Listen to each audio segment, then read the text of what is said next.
আমার বাড়িতে নাম্বার নেই না, শুধাইছি টোল শুধাইছিস। আমার বলে দেখবি মালয়েশিয়ায় যত গ্যাংস্টার লোক আছে তুই ঠিক কর, আমার তুলে নিয়ে যাস কেমন পারিস। তোর এক একটা মাথা কেটে আমি ফুটবল খেলা খেলবো, টাউন ফুটবল চোটাগার স্টেডিয়াম মাঠে। মানুষটা দেখে রাখিস। তুই মন কথা আমি তোর ছেড়ে দেবো। আজ আমার ফ্যামিলিতে আমার ছেলে পিলে কোনো জামা কাপড় ধরছে না, এই দিন আমি তো ভাজি করছি।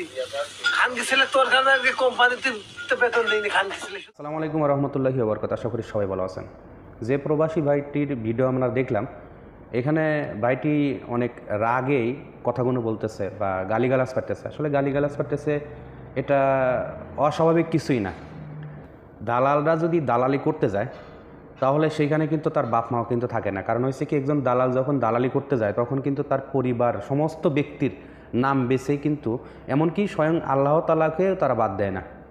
ঠিক আছে, এমনভাবে তারা কসম করে। আর